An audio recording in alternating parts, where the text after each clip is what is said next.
사막에 가면은 시딤 나무, 아카시아 나무가 있습니다. 모세 율법을 복원했던 그 법궤를 만든 나무라고 이야기할 수 있는데, 이 나무가 사막에서 아주 잘 자란다고 합니다. 이 시딤 나무가 사막에서도 잘 자랄 수 있는 비결은 뭐냐 했을 때 뿌리에 있다라고 말을 합니다. 이 나무는 3m 내지 4m 정도 자라게 됩니다. 근데 뿌리는 수십 미터를 나간다라고 얘기하고 길게는 2km까지 뻗었다라고 그렇게 얘기하는 사람도 있습니다. 나무는 뿌리가 중요합니다. 뿌리가 깊은 나무야만이 사막에서 푸르름을 유지할 수 있기 때문입니다. 근데 어찌 나무뿐이겠습니까? 사람도 그렇습니다. 그리고 신앙도 그렇습니다. 그런 시냇가에 심은 나무가 시절을 쫓아 과실을 맺으며 그 잎사귀가 마르지 아니함 같으니 이 뿌리하고 관계가 있습니다. 오늘은 2025년 맥주 감사 주일로 지키게 됩니다. 그러니까 어떤 의미에서 이 무더위의 시작을 감사절로 시작한다라고 그렇게 이야기할 수 있습니다. 반을 보내고 반을 남기고 있습니다. 이 시간 특별히 반하기는 여러분의 신앙의 뿌리를 우리 하나님께 짙게 내림으로 말미암아 2025년 남은 반년 동안 여러분의 신앙이 푸르름을 더할 수 있기를 주의 이름으로 기원합니다. 그렇다면 왜 감사하려면 우리의 신앙의 뿌리를 하나님께 내려야 하나요? 첫 번째, 모든 좋은 것이 하나님께 기인하기 때문입니다. 여기 17절을 보십시오. 온갖 좋은 은사와 온전한 선물이 다 위로부터 이렇게 되어 있습니다. 그렇습니다. 하나님은 모든 좋은 것의 기원이 되십니다. 하나님은 우리에게 좋은 것을 주십니다. 온전한 것을 주십니다. 세상이 좋은 것 주는지 온전한 주는지 모르겠지만 하나님 우리에게 주실 때 좋은 것 주시고 그리고 온전하게 주시는 분이십니다. 속지 마십시오. 세상의 모든 좋은 거 세상이 주는 거 아닙니다. 그리고 우리가 만드는 것도 아닙니다. 세상에 좋은 거, 온전한 것은 하나님께서 우리에게 선물로 주시는 것입니다. 오늘 이 예배에 오신 우리 사랑하는 성도 여러분, 여러분이 가지고 있는 그 성경책에 하나님의 선물이라고 하는 단어가 몇 번 나오는지 아십니까? 5번 나옵니다. 5구절 가운데서 저는 기억에 남는 2구절이 있습니다. 먼저 전도서 3장 13절입니다. 사람마다 먹고 마시는 것과 수고함으로 낙을 누리는 그것이 하나님의 선물인 줄도 또한 알았도다. 여기 하나님의 선물을 이야기하는데 먹는 것, 마시는 것이 하나님의 선물이다 이렇게 되어 있습니다. 사람은 먹어야 합니다. 먹지 못하면 죽습니다. 내가 살아있다라고 하는 것은 무엇을 의미하냐면 먹고 있다는 것을 의미하고 있는 것입니다. 평생을 먹어야 하기 때문에 많은 양을 먹는다라고 이야기할 수 있습니다. 얼마나 많이 먹는가 궁금하던 차에 이 보건복지부에서 발표한 것이 있습니다. 71세를 기준으로 해가지고 사람 평생 동안 사람이 먹는 음식의 양이 3톤 트럭 9대 분량이다라고 그렇게 얘기를 한 겁니다. 이거 쉽게 말씀드리면 27톤이라고 얘기하는데 이게 오래전 통계니까 아무래도 더 먹겠죠. 그러니까 지금 우리가 살 때 한 35톤 정도 먹는다라고 그렇게 말할 수 있습니다. 그런가 하면 미디어 매체 가운데 이 미러라고 하는 매체가 있는데 아마 외국의 매체 같아요. 80세를 기준으로 해가지고 사람들이 동물을 먹는데 몇 마리를 먹는가를 조사를 한 겁니다. 근데 통계입니다. 아마 외국의 통계라고 생각을 합니다. 그 통계에 의하게 되면은 한 사람이 소를 평생 11마리 먹는데요. 여기 11마리 더 드신 분은 없을 것 같아요. 11마리 정도 먹는 것 같아요. 돼지를 몇 마리 먹냐니까 27마리 먹는다라고 되어 있습니다. 그러면 닭을 몇 마리 먹냐니까 2,400마리 먹는다라고 얘기하고, 그뿐만 아니라 동물 이것저것 다 합하게 되면 이분들은 칠면조 양이 들어간 것 보니까 미국 쪽이 아닌가 그런 생각을 합니다. 어디 되었든 간에 이것까지 다 합치게 되면 7,500마리를 먹는다라고 그렇게 이야기를 했습니다. 물론 여러분이 음식이 우리 식탁에 올라가기까지 수고한 사람들이 있습니다. 농부의 수고가 있었습니다. 목축업자의 수고도 있었고, 그리고 도축하시는 분들의 수고도 있었고, 그리고 또 유통업자도 무시할 수 없습니다. 그런데 이 모든 수고가 있었지만 이 음식이 내 앞에 서기까지 결정적인 역할을 하신 분이 우리 하나님이십니다. 왜냐하면 식물이든 동물이든 꼭 필요한 것이 있는데 그게 물입니다. 물 없으면 식물도 동물도 존재하지 못합니다. 식물도 마찬가지인데 물이 필요합니다. 반드시 여러분 햇빛이 필요합니다. 그뿐인지 아십니까? 산소가 필요합니다. 이 모든 거 하나님이 주셨기 때문에 하나님이 자라게 하셨다라고 되어 있죠. 자라게 하시는 분은 하나님이신이라 이렇게 되어 있어요. 모든 수고가 있었지만 결정적인 역할은 우리 하나님이 하셨다라고 이야기할 수 있습니다. 그래서 우리 크리스찬들은 이 사실을 알고 있기 때문에 이 식사를 할 때마다 기도를 하게 됩니다. 하나님께 기도하면 크리스찬이고 하나님께 기도하지 않으면 넌 크리스찬이라고 그렇게 이야기할 수 있습니다. 하나님이 지으신 모든 것이 선하매라고 되어 있는데 하나님이 키우신 모든 것이 선하다는데 좋다는 거예요. 하나님이 키우신 모든 것이 선하다, 좋다라고 말씀하고 있습니다. 하나님의 선물입니다. 근데 이때 기억해야 될 것이 있습니다. 분명히 여러분이 전도서 3장 13절에 보시게 되면 있죠. 먹고 마시는 거 하나님의 선물이라고 이야기했는데 그 선물을 이야기할 때마다 수고함으로라고 하는 단어가 들어가는 걸 볼 수 있습니다. 여기 수고라고 하는 단어가 들어가는 것입니다. 놀랍게도 있죠. 이 수고마저도 있죠. 하나님의 선물이라고 이야기하는데 그 수고 땀 흘림도 선물입니다. 히브리어에 보게 되면 있죠. 이 수고라고 하는 단말이 야말입니다. 수고라고 하는 단어가 야마입니다. 근데 요거는 이제 땀을 흘렸다. 그리고 있죠. 힘들었다라고 하는 의미를 갖고 있는데 이것 자체도 있죠. 하나님의 선물이라는 거예요. 지옥에 가게 되면 일이 없습니다. 물론 천국에도 일이 없습니다. 일이라고 하는 거, 수고라고 하는 건 이 땅에서 우리에게만 해당이 되는데 이것도 있죠. 하나님의 선물이라고 그렇게 말해주고 있습니다. 창세기에 보시게 되면 타락을 했습니다. 타락함으로 말미암아 인간에게 대한 징벌이 있는데 그때 남자의 징벌이 뭐냐면 수고하여야 먹는다는 표현을 썼어요. 남자들. 근데 여성에게도 뭐라고 말하냐면 이렇게 되어 있습니다. 내가 수고하여야 자식을 낳으리라 이렇게 되어 있어요. 물론 있죠. 고통도 있습니다. 근데 분명히 수고하여야 자식을 낳는다라고 되어 있는데 둘 다 야말이에요. 그러니까 남자가 일하면서 당하는 수고, 여성이 애를 낳고 키우면서 당하는 수고가 똑같다라고 성경은 말해주는 걸 볼 수 있습니다. 여러분 애 낳는 것도 힘들지만 애 키우는 것도 힘들어요. 지금도 잊혀지지 않는데 어떤 한 집사님이 계셨는데 애를 많이 낳은 것도 아닙니다. 한 명 낳습니다. 근데 뭐라고 말씀하시냐면 제일 편할 때가 애를 배에 넣고 다닐 때 제일 편했대요. 근데 얼마나 힘들었으면 그렇게 했겠어요? 그래서 애를 배에 넣고 다닐 때가 제일 편했다라고 얘기하는데 이 수고, 남자가 일하면서 겪는 수고, 여성이 애를 키우면서 하는 수고, 이 수고 다 똑같이 야엘로 야말로 표현되어 있는 것을 볼 수 있습니다. 어디 되었든 간에 이것도 하나님의 선물이고 저것도 하나님의 선물입니다. 먹고 마시는 거 하나님의 선물입니다. 그뿐 아니라 하나님의 선물 그러면 제 머릿속에 스치는 말씀 또 하나가 있습니다. 그게 바로 요한복음 4장 10절입니다. 예수께서 대답하여 이르시되 내가 만일 하나님의 선물과 또 내게 물 좀 달라 하는 이가 누구인지를 알았더라면 되어 있습니다. 요한복음 4장에 보게 되면 예수님께서 수가성에 들어가게 되십니다. 그리고 한 여인을 만나게 되고 그 여인에게 물을 달라고 얘기했을 때 이 여인이 아니 유대 민족인 당신이 저희 유대 족속인 당신이 왜 나에게 물을 달라고 합니까? 라고 그렇게 반문합니다. 그때 예수님께서 하신 말씀이 이거예요. 내가 만약에 하나님의 선물과 또 내게 물 달라 하는 이가 누구인지를 알았더라면 이렇게 됐는데 여기 보니까 선물이라는 단어가 나와요. 그러니까 예수님이 자기를 뭘로 표현하냐면 하나님이 너에게 주신 선물이라고 그렇게 말씀하고 있는 겁니다.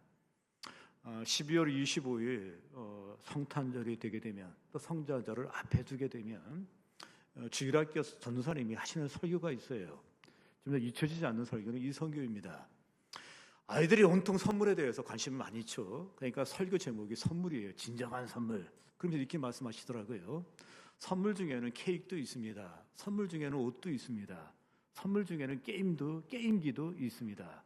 그러나 우리에게 최고의 선물은 예수 그리스도이십니다 라면서 설교를 그렇게 하시더라고요. 근데 주일학교 어린이들에게 팍팍 알아듣기 쉽게끔 그렇게 설교를 하시는 거 제가 들은 적이 있습니다. 근데 그게 맞습니다. 예수 그리스도 그분은 우리에게 선물이 되십니다. 그런데 선물은 선물인데 있죠. 참 이 선물은 최고의 선물이라고 이야기할 수 있습니다. 그 이유가 있습니다. 우리 인간은 영과 육으로 구성되어 있습니다. 그래서 우리는 육적으로 있죠. 하루 3끼를 먹어야 됩니다. 근데 육적으로만 존재한다면 그냥 먹는 거로만 해결할 수 있습니다. 근데 우리는 알고 있습니다. 그것이 무엇입니까? 우리는 육적인 필요로만 만족할 수가 없습니다. 왜요? 영과 육으로 구성되어 있기 때문입니다. 그래서 우리 인간에게는 영적인 필요를 늘 갖고 있습니다. 근데 그걸 누가 줍니까? 예수님이 줘요. 예수께서 이르시되 나는 생명의 떡이니 내게 오는 자는 결코 줄이지 아니할 터요라고 말씀하고 있는데 예수님이 생명의 떡이라고 얘기합니다. 자신이 생명의 떡이라고 이야기하고 있습니다. 그리고 나에게 이 떡을 먹는 자는 영으로 영적으로 그는 배부르게 될 것이다라고 말해주고 있습니다. 근데 여기서 명심해 드릴 것이 있습니다. 제가 육의 양식은 수고를 통해서 먹는다라고 되어 있습니다. 수고라고 하는 단어가 들어가 있습니다. 근데 여러분 영의 양식도 마찬가지입니다. 수고하여야 먹을 수가 있습니다. 이스라엘 백성이 출애굽을 한 다음에 그들이 광야 생활을 하게 됩니다. 그들이 만나를 먹게 되는데 이 만나가 하늘에서 떨어졌다라고 되어 있습니다. 만나가 하늘에서 떨어졌다고 하는 것은 무엇을 의미하냐면은 하나님께서 주셨다는 것을 의미하는 겁니다. 만나는 어떻게 생겼습니까? 가시 같다 이렇게 되어 있죠. 가시가 되는데 우리로 생각하면 조 정도 생각하시면 돼요. 조 같은 그 씨앗이 있는데 그게 가시예요.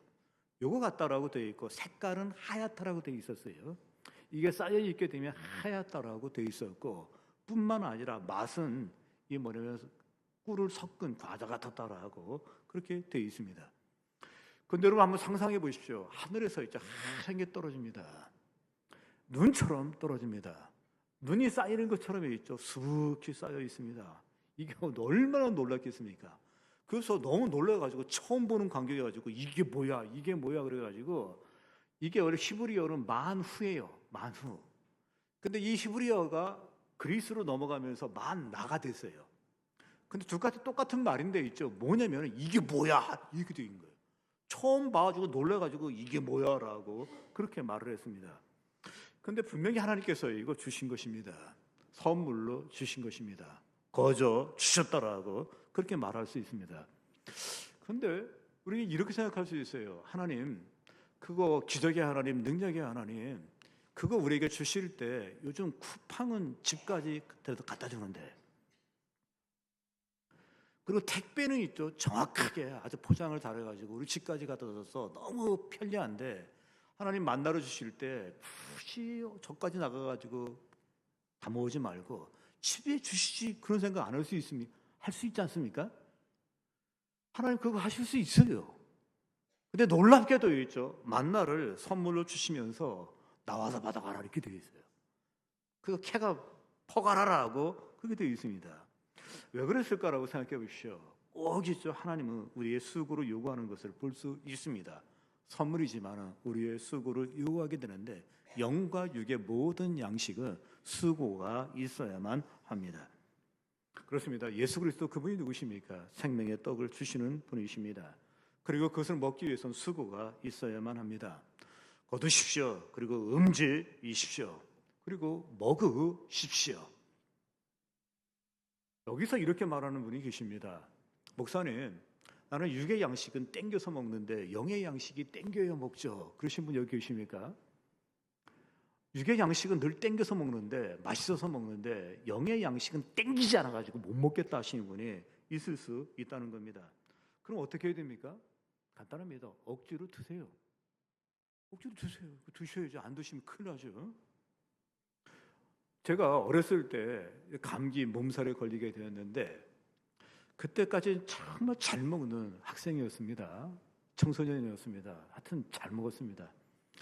근데 이 감기 몸살에 걸리니까 먹어지지가 않는 거예요. 입맛을 잃어버렸기 때문입니다. 그래서 저희 어머니가 저를 손을 붙잡고서 병원에 가자 그래서 이 병원에 가게 되었는데, 그때 의사 선생님이 주사도 놔주고 약을 주시면서 하신 말씀이 먹기 싫어도 먹어라.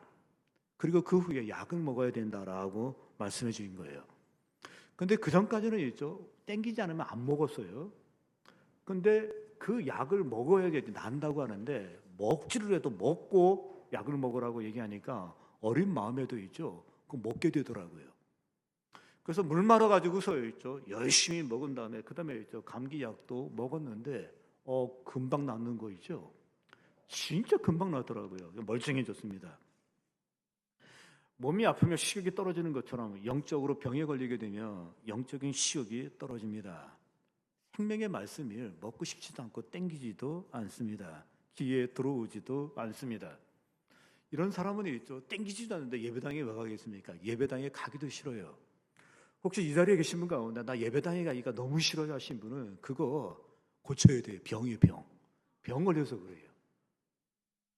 나 예배당에 가기 좋아요 하신 분 뭐예요? 건강한 거예요. 근데 예배당에 안 가기 싫다, 땡기지가 않는다 하신 분이 어떻게 합니까? 먹어야만이 그 살 수 있어요. 회복이 됩니다. 제가 간절한 기대가 있고 하나님께 기도하는 것이 있다면 하나님 주일마다 주여 이곳이 영적인 만찬이 되게 하시고 성찬이 되게 하여 주시고 정말 실컷 먹는 주일이 되게 하여 주옵소서. 그렇게 기도합니다. 여러분 이 예배당에 오실 때마다 있죠. 하늘의 양식을 정말 충분히 먹을 수 있기 바랍니다. 많이 먹을 수 있기 바랍니다. 아니 목사님 맛있게 해줘야 먹지요 이렇게 얘기할 수 있잖아요. 저 최대한으로 애쓸게요. 노력할게요. 지금 노력도 많이 하고 있어요. 많이 하고 있습니다. 최선을 다할 테니까 그런 거 묻지 마시고 그냥 팍팍 드시기 바랍니다. 그리고 먹으면 되는 거예요.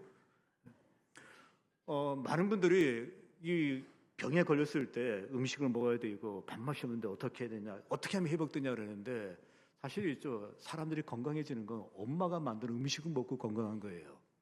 애들은 있죠. 짜장면 먹으려고 합니다. 피자 먹으려고 합니다. 떡볶이 먹으려고 합니다. 근데 그거 먹고 건강해지는 게 아니라 엄마가 해준 밥 먹고 애들이 건강한 거예요. 근데 칼빈 선생님이 뭐라고 얘기했냐면 있죠. 교회를 뭐라고 했냐면 성도의 어머니라고 얘기한 거예요. 그래서 엉뚱한 거 먹고서 있죠. 이렇게 비만 걸리지 마시고 그리고 이상해지지 마시고서 교회가 주는 음식을 먹는 거예요.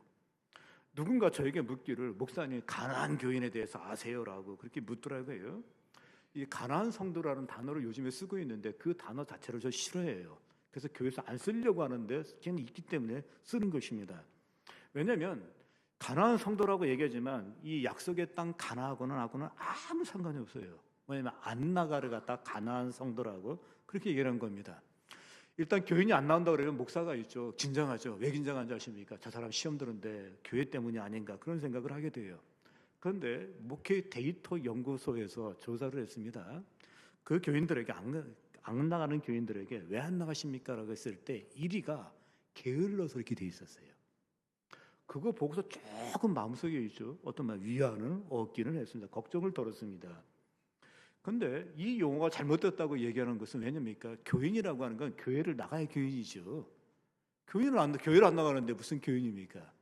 교인이라고 하는 것은 있죠. 교회에 나가는 것입니다. 그걸 교인이라고 얘기하는 것입니다. 사실 이 땅에 완전한 교회는 없습니다.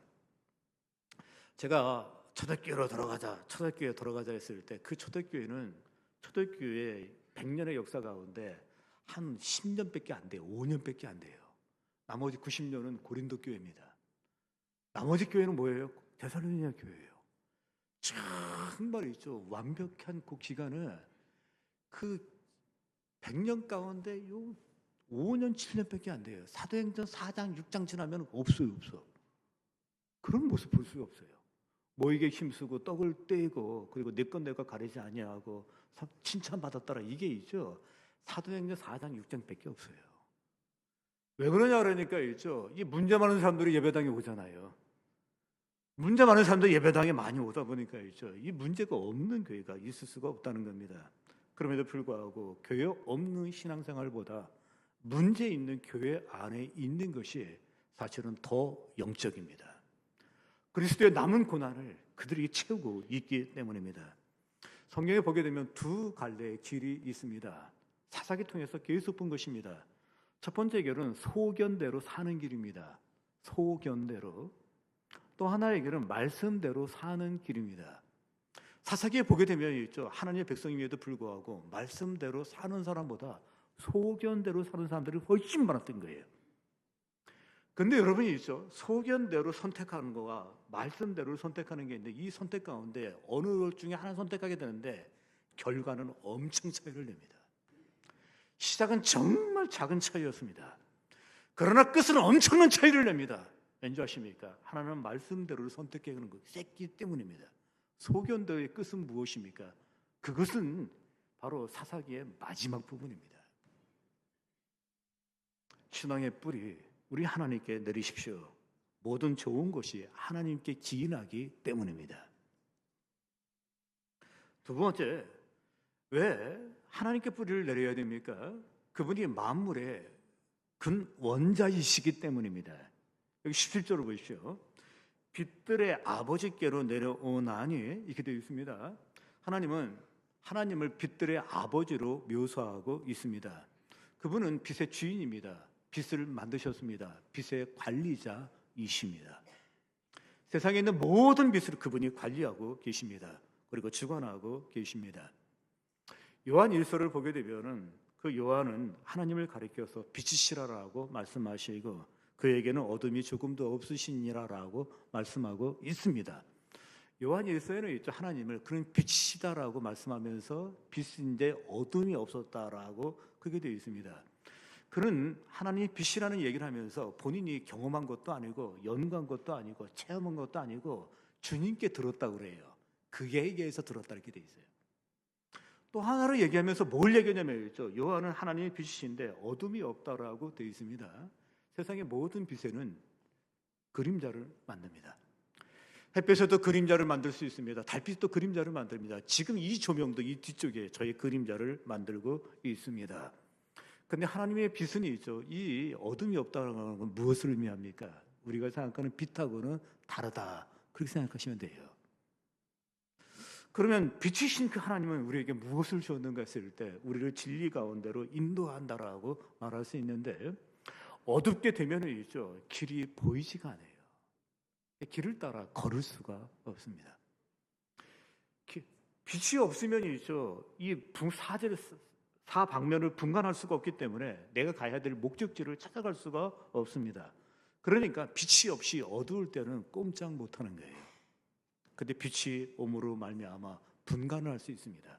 길을 찾을 수 있습니다. 그 예수님께 가는 길을 찾을 수 있는데 그를 위해서 그분은 빛이다라고 말씀하고 있는 겁니다. 그럼 이게 전부입니까? 빛의 핵심은 진리의 빛이에요. 그럼 이게 전부입니까? 그렇지 않습니다. 여기서 빛의 아버지라고 하는 것은 범위가 굉장히 넓습니다. 여기서 빛의 아버지라고 하는 것은 무슨 얘기냐면 만물의 근원이 되신다라고 말하는 것입니다. 맞습니다. 그분은 만물의 근원자가 되십니다. 우리가 인정하든 우리가 이해하든 이해하지 못하든 그거 중요하지 않습니다. 성경은 귀 있는 자는 들을지어다 하는데 진짜 그분은 만물의 근원자라는 걸 말해주고 있습니다. 신명기 4장에 가게 되면은 모세가 이스라엘 백성들에게 긴 설교를 합니다. 그 이유가 뭐냐면이죠. 이제 가나안에 입성을 하게 돼요. 이렇게 내려다 보니까 있죠. 출애굽했던 사람들은 다 죽었어요. 여호수아 갈렙 빼고. 나머지는 광야에서 태어난 세 세대가 있는 거예요. 이들이 가나안에 입성하게 됩니다. 그들을 향해서 내가 이제 갈 수가 없는데 해주고 싶은 말은 너무나도 많습니다. 근데 해주고 싶은 말 가운데 엑기스가 뭔지 아십니까? 그 하나님은 만물의 근원자가 된다는 걸 보여주고 있습니다. 그는 이렇게 얘기합니다. 상천하제 오직 여호와는 하나님이시오 다른 신이 없는 줄 아나니. 여기 상천하제 오직 여호와는 하나님이시오라고 이야기하고 있는데 이 말은 무슨 얘기냐면 상천하제 만물의 근원이 우리 하나님이시라는 것입니다. 그렇습니다. 이건 굉장히 중요합니다. 우리가 믿음으로 삽니다. 신앙으로 삽니다. 이 말 속에는 무엇이 들어가 있냐면 만물의 근원자가 우리 하나님이십니다라고 말하는 것입니다. 모든 물질이 있습니다. 물질의 근원은 하나님이십니다. 생명이 있습니다. 모든 생명의 근원은 하나님이십니다. 모든 법칙이 있습니다. 공간이 있습니다. 그 모든 공간, 법칙의 근원은 누구입니까? 우리 하나님이십니다. 시간이 있습니다. 우리 개인의 시간의 배후에 누가 계십니까? 우리 하나님이 계십니다. 역사가 있습니다. 그 역사의 배후에는 누가 계십니까? 하나님이 계십니다. 그분이 만물의 근원이기 때문입니다. 지난 6월에 나라와 민족을 위한 금요기도회를 갖게 되었습니다. 5월도 아니고 7월도 아니고 왜 6월에 하게 됩니까? 그 이유는 6.25가 있었기 때문입니다. 그래서 이때를 기점으로 해서 기도를 하게 되는데, 제가 초등학교 다니게 되었을 때 6.25 얘기를 듣게 되고, 그때 그 6.25가 유엔군이 참전해서 대한민국이 이기게 되었다는 얘기를 들었습니다. 근데 그때 선생님이 말씀하시기를 유엔군이 대한민국에 오려면은 그때 상임 이세국이 있는데 안전보장 이상의 그 회원이 5개 나라인데 이 5개 상임 이사국에서 찬성을 해야 된다는 거예요. 근데 어린 마음에도 있죠. 5나라 가운데 미국이 있었고 프랑스가 있었고 영국이 있었고 중국이 있었는데, 중국은 그때 장개석이가 대만에서 통치하고 있었으니까 4나라는 어렸을 때도 문제가 없을 것 같아요.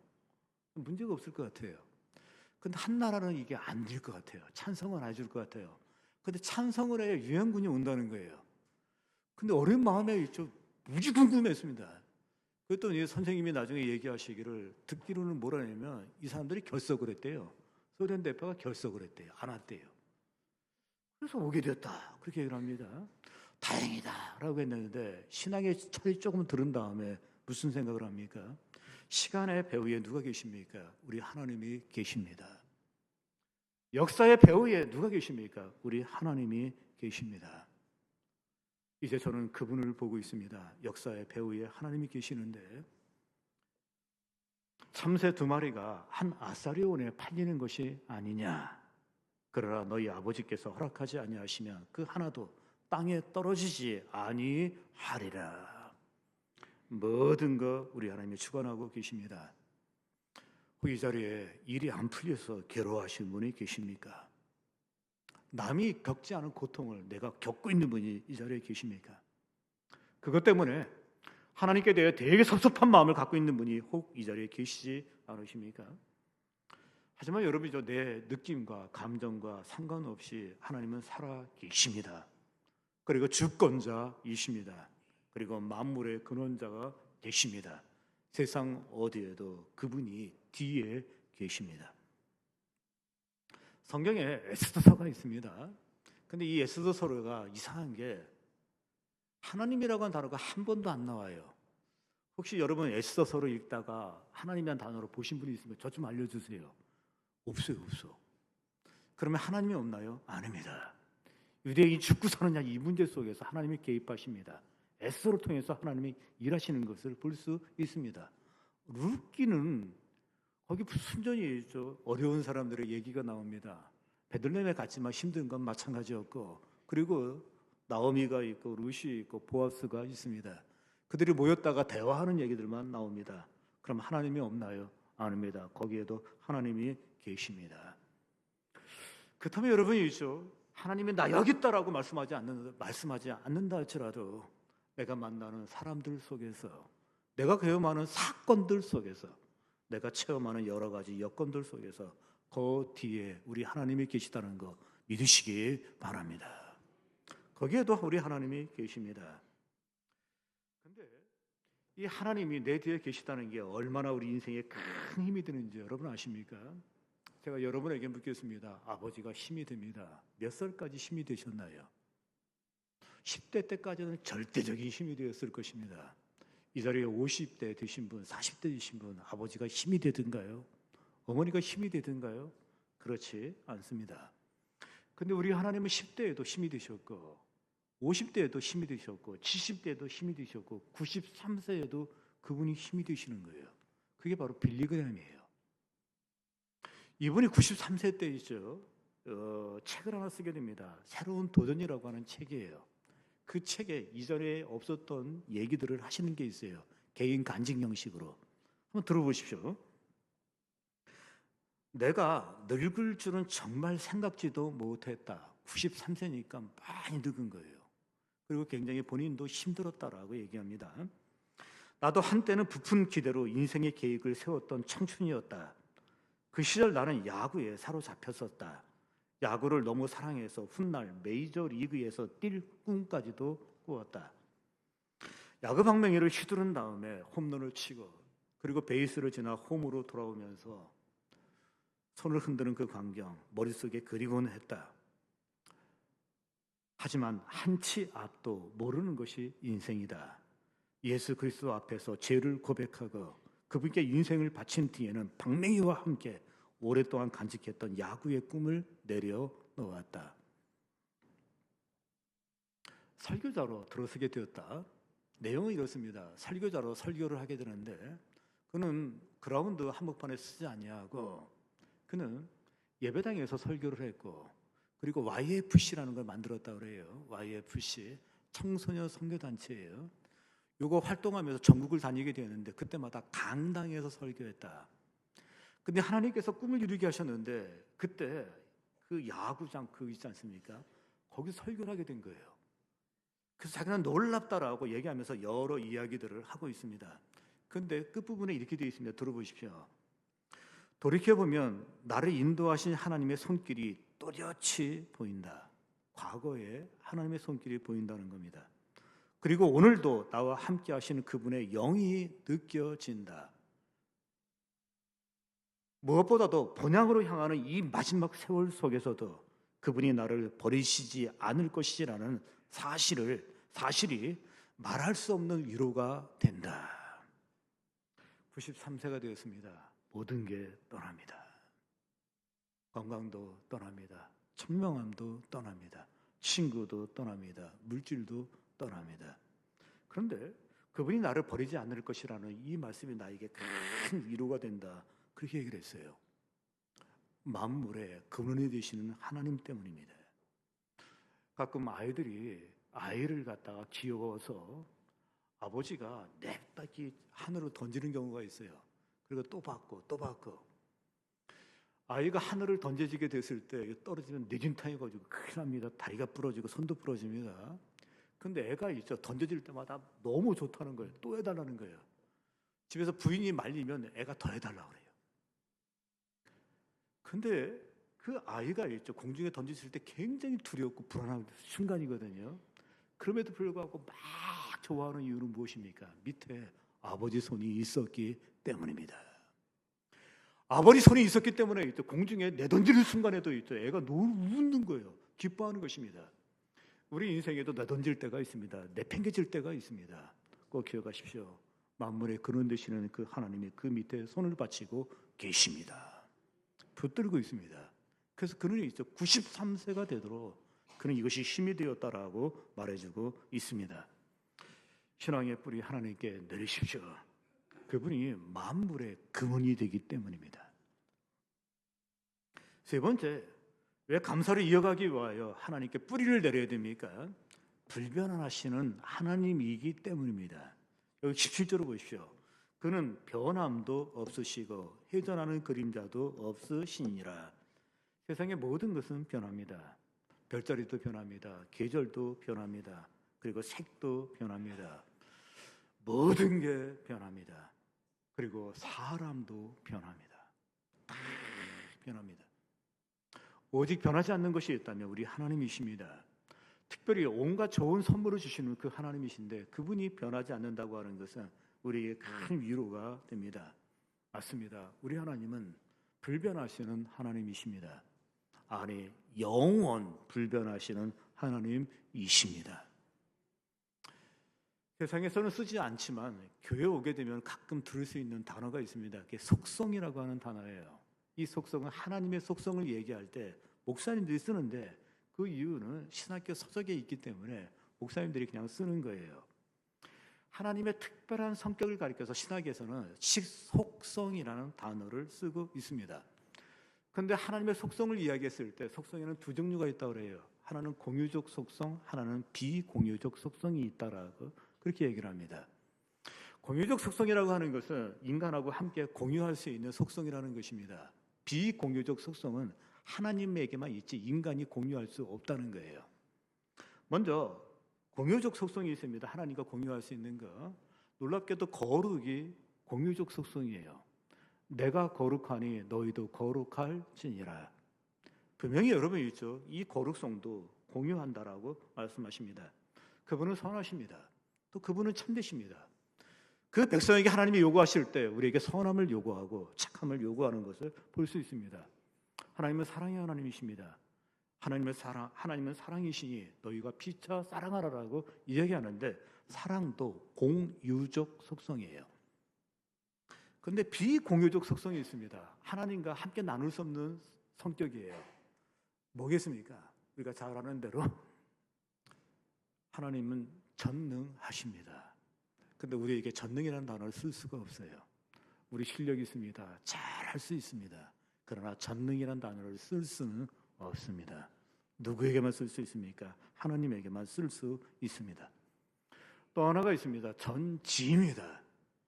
인간은 많은 정보를 갖고 있습니다. 그리고 지식을 갖고 있습니다. 지혜도 갖고 있습니다.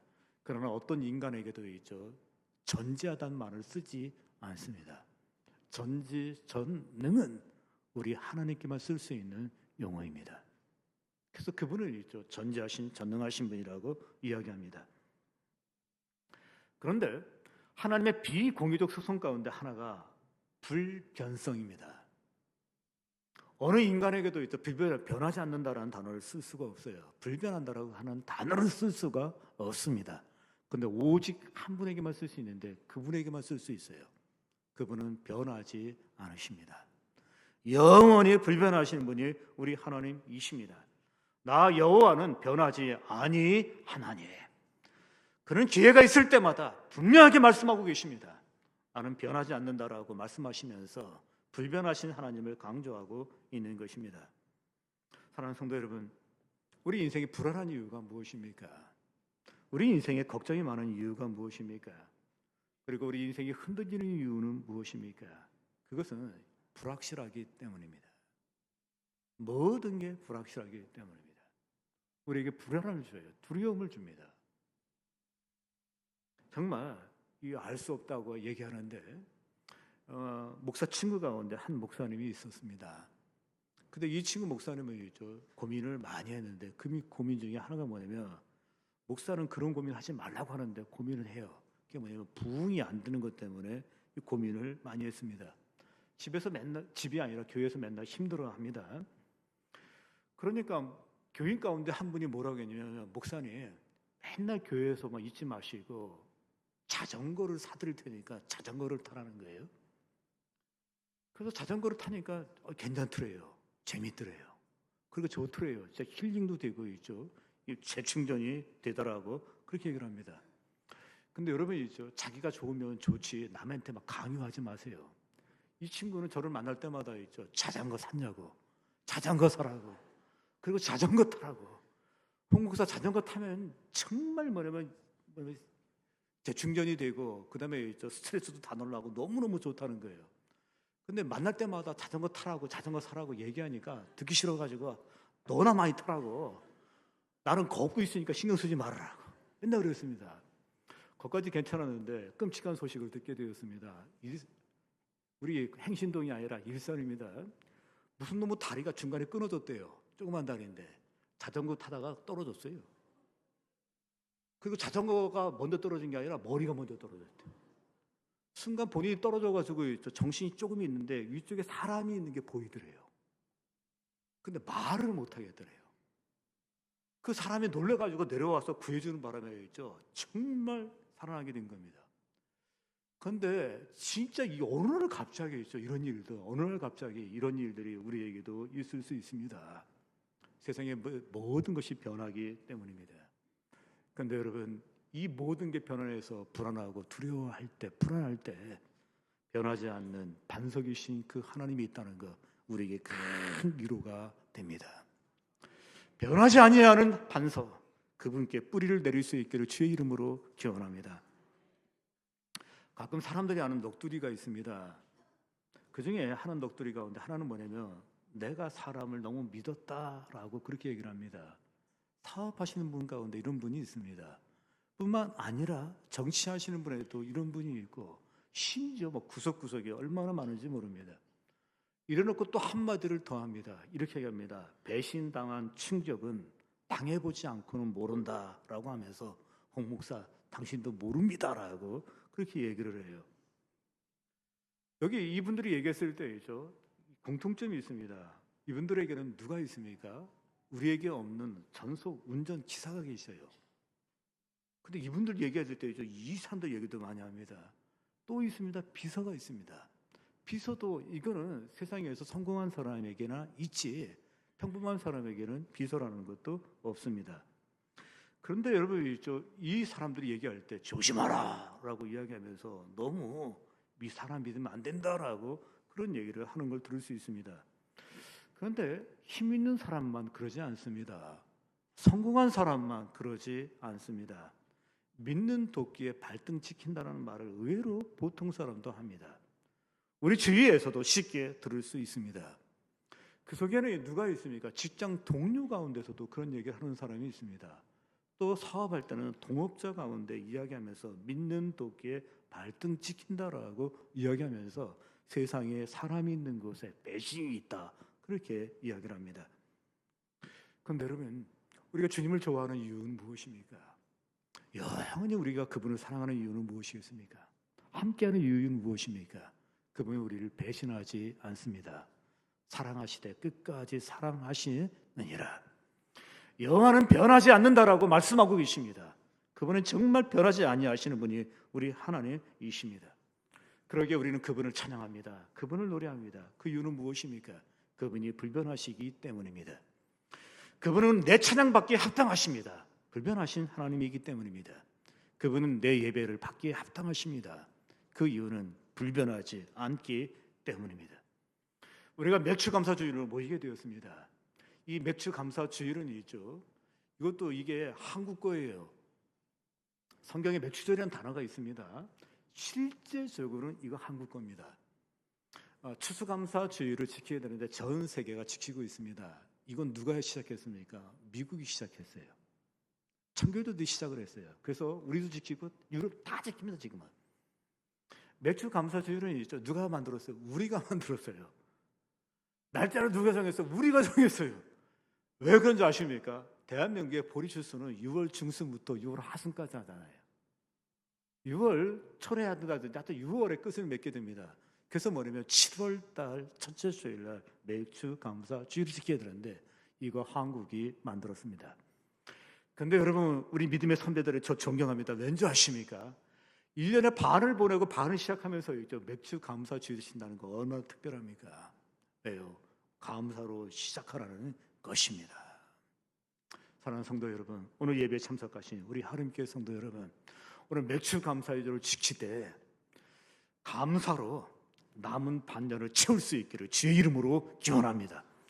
우리 하나님께 뿌리를 깊게 내림으로 말미암아 여러분의 남은 반년이 감사의 푸르름으로 가득할 수 있기를 다시 한번 주의 이름으로 기원합니다. 기도하겠습니다.